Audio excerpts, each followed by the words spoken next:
कसं आहे सध्याच्या टायमाला मुलांना आवड लागली की बाबा कुठं तर चार लोक जाऊन जायची आणि हवा करायची गोष्टी घरच्यांना माझ्या पटत नव्हत्या, त्यामुळे घरच्यांनी मला काही कारणास्तव घराबाहेर काढली. थोडंफार कळलं की बाबा आपण सगळं काय करून बघितलंय, आता आपण तर इथं हारलोय, मग पर्याय नाही, याला काय करायचं. मग जीवन संपवण्याचा प्रयत्न केला होता मी. जीवन अगोदर त्यांचा योगा घेतला जातो, नंतर नाश्ता झाला की नंतरला स्मरण असतो, थोडा वेळ स्मरण झालं की आता दुपारी 4च्या नंतर पण स्मरणच असतं त्यांचं. आणि संध्याकाळी वॉकिंग करून घेतो. त्यातल्या की मानसिक लोकांना गोळीचीच गरज असते, गोळीची गरज नाही असं मला वाटतं बरं का. कारण माणसाला माणूसपणाची गरज आहे. एक टायमाचं जेवण करायची माझी कुवत नव्हती, माझ्या लोकांचं 3 टायमात जेवण होतं. आश्रम चालू केलं तेव्हा 7 लाखाचा कर्ज काढला होता बजाज फायनान्सचा. शक्यतो गरजू माणूस असेल त्यालाच मदत करतो, कारण ज्या आश्रम बंद हो वाटते मला.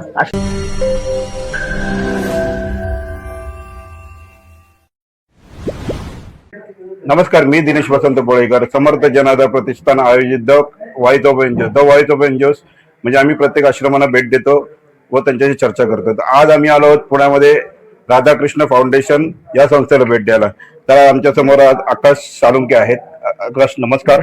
आकाश, आमच्या प्रेक्षकांना तुझं पहिल्याचं आयुष्य कसं होतं ह्याबद्दल 2 शब्द. तर माझं नाव आकाश सोळंके आहे. माझं शिक्षण झालेलं आहे 12वी. त्याच्या अगोदरचं जीवन म्हणजे आता माझं जे जीवन आता सामाजिक कार्यात चालू आहे, याच्या अगोदरचं जीवन असं होतं की एकदम नॉर्मल व्यक्ती, म्हणजे एक मुलगा होतो मी. जसं की कॉलेज करणे, परत घरचे जे सांगतील ते काम करणे, शेती करू लागायचं घरच्यांना. पण काही गोष्टी घरच्यांना माझ्या पटत नव्हत्या, त्यामुळे घरच्यांनी मला काही कारणास्तव घराबाहेर काढली. त्याच्यानंतर थोडंसं मी बाहेर फिरायला चालू केलं, म्हणजे जे की आपलं, मी एक नॉर्मल खेडेगावचा व्यक्ती आहे, किंवा ते खेडेगाव सोडून पुण्यामध्ये आलो राहिला. पुण्यामध्ये आल्यानंतर म्हणजे लॉकडाऊन असंच, किंवा त्या टाइममध्ये लॉकडाऊन पण होतं. मला घरच्यांनी अशा टाइममध्ये घराबाहेर काढले की लॉकडाऊनच्या पिरियडमध्ये, ज्या टायमाला सिटीचे लोक गावाकडे चालले होते. पण मला वेळ अशी आली की मला कुठेतरी जावं लागलं. मग पुण्याला आलं मी. पुण्यातलं जीवन जगायला चालू केलं, म्हणजे कसं असते तर फेस केलं. टायमाला मला खायला भेटायचं नाही, म्हणजे अशा ठिकाणी आलो मित्राच्या रूमवर, किंवा तो मित्र पण कामावर नव्हता, तो रूम होती त्याची. पण आज सकाळी झोपलं काहीतरी खाऊन, म्हणजे एखादा वडापाव जरी खाल्ला आज खाल्ला, तर दुसऱ्या दिवशी सकाळीच उठायचं की बाबा दिवसभर खाण्यासाठी मला काही नसायचं, पैसे नको जवळ. मग दुसऱ्या दिवशी खाल्लं तर तेवढंच खाऊन झोपता येते, म्हणून एक दिवस म्हणजे आज झोपलं की दुसऱ्या दिवशी सकाळी उठायचं आणि थोडा वडापाव खाऊन झोपायचा. असं जवळपास 2 महिने काढले. मग नंतरला बाहेर फिरायला चालू केलं, काही लोक दिसून आले, आणि मग माझ्या मनामध्ये पण पहिल्यापासून इच्छा होती किंवा कोणाला तरी हेल्प करावी, पण माझी कुवत नव्हती मदत करण्याची. मग एक व्यक्ती दिसली, त्या व्यक्तीला मी एका आश्रमामध्ये घेऊन गेलो आणि ह्या व्यक्तीला सांभाळा असं सांगितलं. पण त्यांनी म्हणले की बाबा हा व्यक्ती मानसिक दिसतोय आणि अशा लोकांना आम्ही सांभाळत नाही, वयोवृद्ध लोकांना सांभाळतो, म्हणजे किंवा स्वतः करू शकतील, ज्याला समज आहे तशा लोकांना. आता हा जर व्यक्ती आपल्या इथे ऍडजस्ट केला तर हा लोकांना त्रास दिला, त्याच्यामुळे आम्ही सांभाळ करू शकत नाही. त्याला मला परत रस्त्यावर सोडायला. तुझं वयाने लहान आहेत आणि आताच्या काळामध्ये तुझ्या वयाची पोरं त्यांना फक्त एक आपलं आयुष्य सुंदर आणि एन्जॉय करण्यामध्ये जास्त वेळ वाया घालवतात ते लोक. मग तुझ्याकडनं असा विचार आला की चल मी पण माझं आयुष्य मस्त एन्जॉय करावा, जगावा. तू का आश्रम खोलण्याचा विषय केला, या गोष्टीवर विषय घेतलास? कारण कसं आहे सध्याच्या टायमाला मुलांना आवड लागली की बाबा कुठं तर चार लोक जाऊन जायची आणि हवा करायची. तसं मला पण एक सवयच होती बरं का पहिल्यापासून, म्हणजे राजकारणाची आवड होतीच नाही असं भाग नाही, मला सगळ्या गोष्टींची आवड होती सुरुवातीला. पण नंतर कळत गेलं की बाबा म्हणजे जे मी करतोय चुकीचं करतोय. म्हणून मी बिझनेसमध्ये गेलं, बिझनेस टाकला, आपला बिझनेस चालू केला. त्या बिझनेसमध्ये लॉसमध्ये गेलं. मग ते लॉसमध्ये गेल्यास घरच्यांची काय असते हे माहितीच आहे तुम्हाला, घरच्यांचं प्रेशर वगैरे सगळ्या काय गोष्टी. मग त्यानंतर मला थोडंफार कळलं की बाबा आपण सगळं काय करून बघितलंय, आता आपण तर इथं हारलोय, मग पर्याय नाही, याला काय करायचं. मग जीवन संपवण्याचा प्रयत्न केला होता मी. जीवन संपवण्यासाठी गेलं. तिथं असं झालं की माझे म्हणजे जीवन संपवते वेळेस, आता म्हणून पण सांगतो, हाईट करू नका, फक्त सांगायचं मला. मी मरण्यासाठी, म्हणजे माझ्यापासून मी गावते म्हणून मी मरण्यासाठी असं विहिरीपर्यंत गेलो, तर मला पोहता येत नाही. मोठा पाऊस चालू होता, चिंचेच्या झाडाखाली बसलो होतो, असं समोर विहीर होती.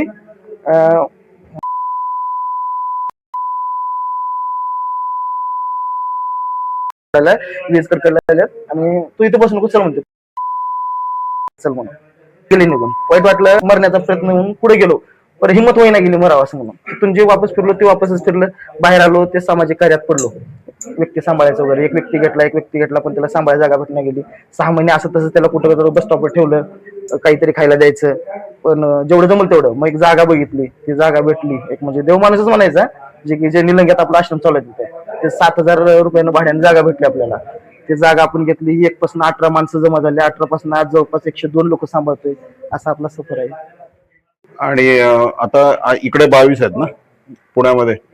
मग आता यांचे समजा यांच्या जेवणाबिवणाचं आणि आरोग्याचं कसं तू काळजी घेतोस? हो, कशा प्रकारे काळजी घेतो सकाळी नाश्ता असतो. आणि त्यांचं मेडिकलचं पण? तर सकाळी आपण नाश्ता देतो त्यांना. नाश्त्यामध्ये कधी उपमा असतो, कधी राईस असतो, कधी पोहे असते, कधी शिरा. थोडंसं गोडला आम्ही टाळतो. समजा चहा हा प्रकार आपल्या आश्रमात ठेवतच नाही आपण, कारण कसं पूर्णतः मानसिक लोक आहेत, त्यांना समज पण नाही. काही जणांना खाज आहे, काही जणांना शुगर आहे, म्हणजे त्या लोकांना समज पण नाही की आपल्याला खायचं नाही खायचं नाही. त्याच्यामुळे ते आपण गोड हा पदार्थ ठेवत नाही. शक्यतो देतो फक्त जेवणामध्ये. चहा हा प्रकार नाही आपल्या इथं. सकाळी नाश्ता, दुपारी जेवण, संध्याकाळी जेवण असं आहे. आणि आरोग्याच्या बाबतीत म्हणलं तर जर खूपच सिरियस पेशंट असेल तर डायरेक्ट हॉस्पिटलला जमा करतो. नॉर्मल असेल तर इथला कुठला तरी डॉक्टर आणायचा, त्यांना दाखवायचं, तो मग इथंच स्लाईन वगैरे ट्रीटमेंट करतात इथं. आणि त्यांच्या आरोग्याचं म्हणजे व्यायाम बिम कशा प्रकारे? तसं योगा असतं. म्हणजे सकाळी उठल्यानंतर आपण अगोदर त्यांचं बाथरूमला वगैरे जर घेऊन आले ते, तर अगोदर त्यांचा योगा घेतला जातो. नंतर नाश्ता झाला की नंतरला स्मरण असतो थोडा वेळ. स्मरण झालं की आता दुपारी 4च्या नंतर पण स्मरणच असतं त्यांचं. आणि संध्याकाळी वॉकिंग करून घेतो. त्यातल्या हे अशा आता स्पेस कमी येतं, यातल्यात फिरतात ते थोडंसं असतं. आणि मी बघितलं की मानसिक प्रॉब्लेम आहे या लोकांना, मग यांच्यामध्ये आपसामध्ये कधी कधी वाद होतात किंवा तुला वादविवाद. कशा प्रकारे तू हँडल होत? काय नाही, त्यांना म्हणजे कसं असतं मला अचानक कधीतरी यांचं बिहेवियर चेंज होतं. म्हणजे यांना पाठचं काहीतरी आठवतंय किंवा म्हणजे अचानक असं कुठंतरी बोलल्यासारखं. आता समोर तुम्ही नाहीच इथं कोणच नाही, पण समोर बोलतात त्याला.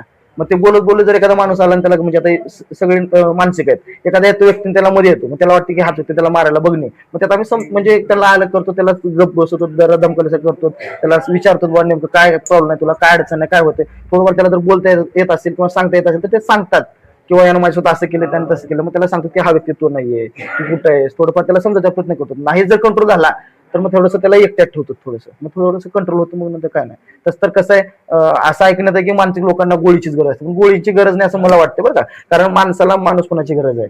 आपण इथं त्यांना म्हणजे हे रस्त्यावर का भटकतात, कारण व्हायलेंट आहेत, म्हणजे जास्त त्रास देतात म्हणून यांच्या घरचे सांभाळत नाही, रस्त्यावर सोडतात. पण त्यांना माणसाची गरज असते, समजून घेण्याची गरज असते की बाबा मला त्रास होलाय, माझा ऐका. जर कळत म्हणजे आपल्याला ऐकायचं जरी नसलं तर उगाच बसायचं, पण त्याला बोलू द्यायचं, म्हणजे त्याचं मन मोकळं होईल, त्याला थोडासा आधार भेटेल. त्याला म्हणजे ते त्याला गरज होती, ते आपण आणलं इथे, एक आधार दिला, ते नंबर 1 जीवन आपल्याकडे जगतात. तसं आता हे 2 आश्रम तू चालू केले, एक लातूरला आणि एक पुण्याला. हो. मग हे आश्रम सुरुवातीपासून तुला आश्रम म्हणजे तयार करताना, एक घर बनवताना किती म्हणजे कोणत्या अडचणी जावं लागलं, पुढे सामोरे जावं लागलं? भरपूर असंच केलं. आता मी सुरुवातीला जेव्हा आश्रम चालू केलं, माझ्याकडे तर पैसे नव्हते. मीच आर्थिक म्हणजे एक सांगायची भाषा म्हणलं तर एक टायमाचं जेवण करायची माझी कुवत नव्हती. माझ्या लोकांचे 3 टायमात जेवण होते. म्हणजे याला सुरुवात करायला म्हणजे लई त्रास सहन केला आपण, कष्ट घेतलं याला. म्हणजे की सुरुवातीला जेव्हा आश्रम चालू केलं तेव्हा 7 लाखाचा कर्ज काढला होता, म्हणजे बजाज फायनान्सचा. आता पण चालू झाले, आणखी 9,257 काहीतरी हप्ता द्यायचा महिन्याला. 2027-28 पर्यंत काहीतरी द्यायचा. ते हप्ते भरतो द्यायचे मी. आश्रम उभा केला, त्याच्यावर सुरुवात केली आपण. अच्छा. समाजाला तुला मदत करायची असेल तर कोणत्या प्रकारे, कशा प्रकारे ते तुला मदत करते? त्यांचा वाढदिवस असेल तर आपल्या आश्रमात साजरा करायचा, कोणाला अन्नधान्य द्यायचं असलं तर अन्नदान द्यायचं, त्याच्या पद्धतीनं. ज्याच्या आता काय कसं असतं, काही जणांचं म्हणणं असतं किंवा आपल्या हाताने अन्नदान करायचं, ते हाताने करू शकतात. ज्यांना शक्य नसेल त्यांनी ऑनलाईन पाठवू शकतात, पेमेंट वगैरे करून. त्याच्यामध्ये ते जे सांगतात तो मेनू आपण तयार करून त्यांना अन्नदान करतो. अच्छा. आणि समाजाला तू ह्या अनाथ लोकांबद्दल समाजाला काय संदेश देऊ शकतोस? किंवा असे लोक जर दिसून आले, समजा आपल्याला जर मदत जरी होत नसेल, यांना कुठेतरी आधार देण्याचा होत नसेल, तर अशांचा फोटो वगैरे आमच्यापर्यंत पोहोचवला, त्या व्यक्तीला खरंच गरज आहे, गरजू असेल तर बरं का. कारण माझं काम कसं आहे, मी शक्यतो गरजू माणूस असेल त्यालाच मदत करतो. कारण ज्याला समजतं की बाबा आपण इथं राहून खाऊ शकतो, इथं जाऊन पैसे मागून जीवन जगू शकतो, अशा लोकांचा मी सांभाळ करत नाही. ज्याला पूर्णतः म्हणजे कळतच नाही की बाबा इथं आपल्याला राहिल्यास काही भेटेल किंवा कोणाला तर मागून खायचे, तशा माणसाला आधार देतो. कारण त्याला जेवायचं कळत नाही, राहायचं कळत नाही. असे लोक जर तुम्हाला दिसून आले तर आम्हाला सांगा, आम्ही 100% तिथपर्यंत पोहोचून त्याला मदत करू. आश्रमाबद्दल भविष्य काय बघतोस?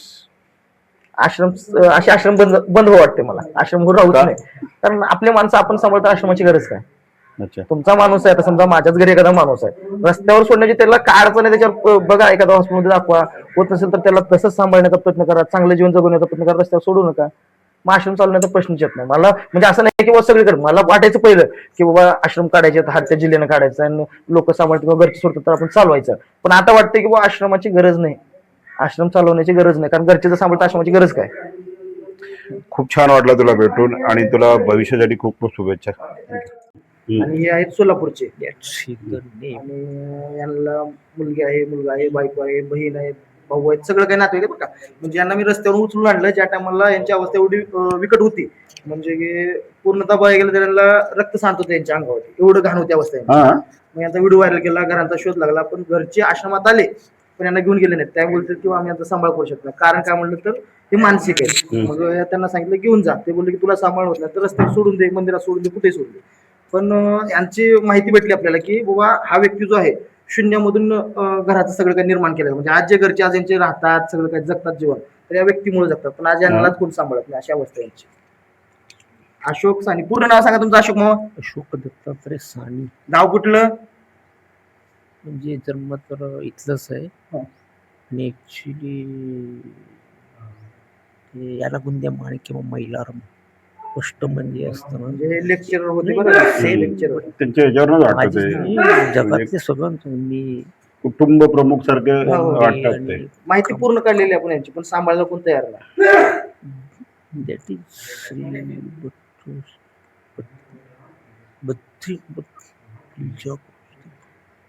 Statue button Shri Krishna magic डोक्यात परिणाम झाल्यामुळे असं वाटतं. ठीक आहे, तुम्हाला आहे तुमचा आधारस्तंभ आहे तुमच्याकडे. लहान चिट करा. मग तुला यांच्या सगळ्या कमजोऱ्या माहिती पडल्या असतील आता कोणाचं काय काय. श्रीरामपूर नगर जिल्ह्यात. हा टाकळीवाड. बर. आणि तुम्ही इथे कधीपासून आलात? तरी मला वर्ष होत आलंय. वर्ष होतं. हा. आणि घरी कोण तुमच्या कोण कोण असतं? 2 मुली आहेत, बायको आहे. छान छान. आणि आता इथे आपले जे दादा इथे आकाश दादा आहेत त्यांच्याबरोबर तुम्ही चांगलं घिळून मिळून राहता. हो. मग त्यांची कशी काय इथे तुमची सोय कशी असते राहण्याची खाण्याची? घरच्यासारखी. घरच्या घरच्यापेक्षा जास्त म्हणलं तरी चालेल. Very good. छान एकदम. म्हणजे 10 घरी काही कोणी वगैरे काय असं. ते वेळेला मला पाय न माझा असं होत नव्हता. बर. तर त्यांनी माझा पाय सरळ म्हणजे मला मांडी घालून जेवता येत नव्हतं. त्यांनी मला तिसऱ्या दिवशी आल्यानंतर तिसऱ्या दिवशी माझा पाय चांगला केला. की मला आठवण बी कधी बरोबरच दिसणार नाही. कारण मला लगेच संडासलाच बसता येत नव्हतं. पण तो पाय माझा 3 दिवसात माझा ओके झाला. नाही तर मला संडासलाच बसता येत नव्हतं. नाव काय? सुमन बांडेकर. तुम्ही किती वर्ष झाला किती महिने झाला तिथं आहेत? 1 महिना 1.5 महिना झाला आता इथं आहे. तुम्ही कुठनं आलात? चाकणवरनं. घरी कोण? घरी कुणीच नाही, मला कुणीच नाही. अच्छा, मग तुम्ही कुठं होता? तुमचा आकाश बरोबर संपर्क कसा ज्या झाला? दिवशी माझं हातपाय चलत होते ना काम करीत करीत खात आले. ज्या जर होईना ना दुकानं बिकानं कुठेही मागून खात आणि कुठे राहायचं. मग ह्यांनी बघितली एक माणूस बाई ओळखीची होती. तिने ह्यांना वशाका लावली. त्यांनी मला चाकणवरनं घेऊन आले. तुझा कसा कॉन्टॅक्ट झाला? इंस्टा फॉलोअर माहिती दिली. अच्छा. आजीचा व्हिडिओ पाठवले. त्यांना गरज आहे म्हणले. मग जाऊन आणलं. इथं येवाचं चांगलं आहे. तुम्ही आल्यापासून म्हणजे आता एवढं पुरुषांमध्ये तुम्ही एकच महिला आहात. हा हा. हा. आणि आकाश मला सांगत होता की तुम्ही पूर्णपणे एक आई प्रमाणे जेवणाबिवणा खाण्यामध्ये पूर्णपणे लक्ष देता सगळ्या गोष्टी. समजा लक्ष देते. त्यांनी कुठे वेळ ज्या आल्यात किती वेळ राहतात होत्या मला उठविली बोलले की त्यांनी काय करीत ना जेवण दिलं का म्हणून विचारतात दुसऱ्या माणसाला. हा दिले म्हणतो. मग तुम्हाला ते रस्त्यावर एक घर मिळाला तुम्हाला. हा. मग इकडे कसं वाटतं तुम्हाला येऊन? मला करमत नव्हतं. आता बरं वाटतंय मला. आता करमत आहे. मला जायचं म्हणून बसले होते रडत. सुरुवातीला आल्यास 4 दिवसानंतर आजीला करम लागेल कारण एकटीच आजी इथं. सगळे आम्ही पुरुष. मग आजीला वाटायचं की इथं नकोच वाटायला. आजीला आता वाटतंय की घर आहे. आजी आता कसं करते स्वतःच्या हक्कानं म्हणजे जसं आता आपण एका नातवाला सांगतो सगळ्या काही गोष्टी आहेत. म्हणजे आता तुम्हाला तुमचं घर आहे हा सांभाळायचं आहे आणि ही जिम्मेदारी आहे सगळ्यांची. ही तुम्ही तुमच्या खांद्यावर काम करता यांच्यासाठी जेवण बनवणं सगळं. ह्यांच्यासाठी